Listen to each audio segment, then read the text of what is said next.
The Lord gave me this picture of the Psalm 1 tree, the tree that's planted by streams of water. So one thing about that picture is that it's rooted. The roots continue to strengthen and the tree continues to thrive because it's planted by streams of water. And a picture that I had of that is, as believers, we are firmly planted in Christ. We are firmly planted in the Lord, firmly planted on His Word, in His Word, rooted in His Word, rooted in His love. And our roots continue to go deeper and deeper and deeper because they are strengthened by our source of living water. And then the other picture, the other picture that I had that came to mind for that I feel like the Lord was showing me yesterday or this morning with that, of course it leaves my mind, Lord help me remember. The other picture that's with that is, here it is. We can't, if we find ourselves, as a wise woman has said, like, if we constantly find ourselves, like, where the rug is pulled out from under us and we're, like, not, I don't know how to say it, like, not rooted in God, where we're so easily, like, thrown off, we have to address that. And the Lord was reminding me yesterday that I can't, let's say, my beautiful drink, let's say that this represents a tree, and this tree represents your life. This represents the foundation of God. I cannot constantly take myself, uproot myself, go to another foundation, uproot myself, go to another foundation, because you're not stable. A tree is firmly rooted, and when the winds and the storms come, if it's a strong tree, it's going to stay.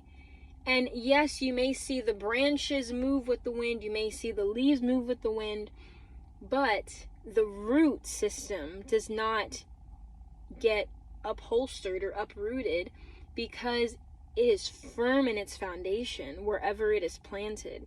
And so if I am finding myself so fickle in my relationship with the Lord, yes, as humans our hearts are prone to wander, but the more that we grow in the Lord, the more that we grow and mature and develop and learn and are disciplined to grow in the Lord, the more there's a steadiness about being in God because we understand that we're rooted in Him. So if I find myself fickle in my faith and fickle in my identity and confidence because I'm taking cues from human beings when I should be taking my cues first and foremost from the Lord, there's an issue.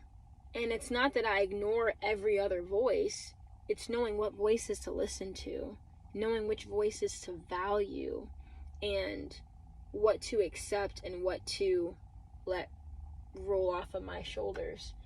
And so the encouragement is to stay firmly planted in the Lord. Do not, and we cannot, the way that we stay rooted in storms and in seasons of sunshine and in seasons of rain and in dark seasons, dark times, in every season, we stay rooted by remembering who our foundation is. That song proves true, and the more everything is happening in this world, the more that I realize the truth of that verse. On Christ the solid rock I stand, all other ground is sinking sand. All other ground. That's all means all.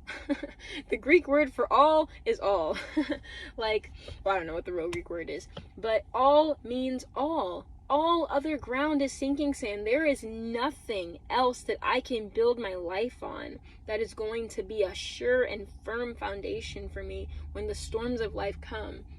And so the key is to understand before the heaviness, before the difficulties, before the trials, before the troubles, to understand what that foundation is already, so that when those seasons come, when those difficulties come, when things come that have the potential to throw you off balance, you still stay the course, because you know who you are, and you know who your God is, and you know that your life is planted on his word.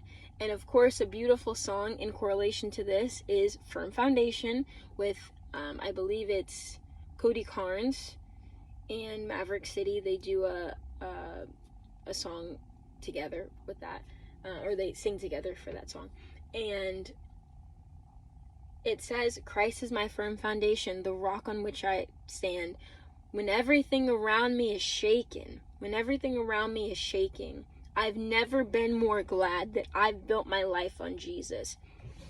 When everything around me is shaking, I don't have to have regret, because I did the work. I took the time to invest in my relationship with the Lord, to invest in solidifying that foundation, and being in the Word, and speaking the word over myself, and speaking the word over my situation, speaking the word over the lives of others who I'm praying for.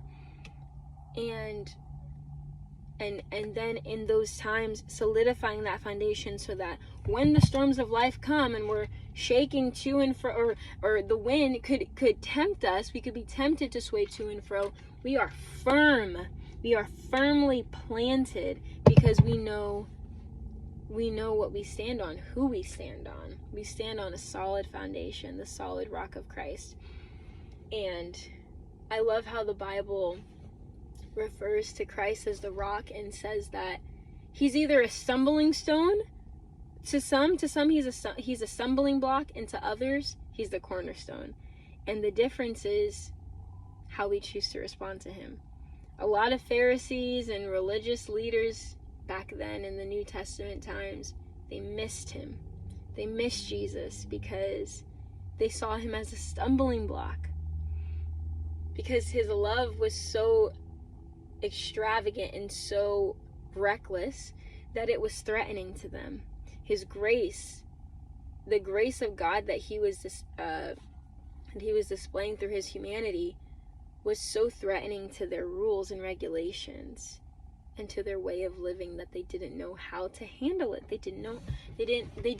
They refused to respond in humility and posturing themselves in that way. But to others, to ones like Peter and the disciples and others in the Bible who have chosen Jesus, Jesus became the cornerstone of their life, of their lives. I love that. Like, someone like Peter, who God completely 360 transformed his life, even though he was still kind of zealous right before Jesus' crucifixion. But Peter goes on to, scholars do believe, to have been martyred, that he was martyred, and he was crucified. And he said, I am not worthy to die the same kind of death that Jesus did. So don't crucify me in the same way. Crucify me upside down. And when I learned that it's believed that that's how he passed, he had to have had some kind of transformation. And it goes back to this concept that he realized that he could not build his life on his own understanding.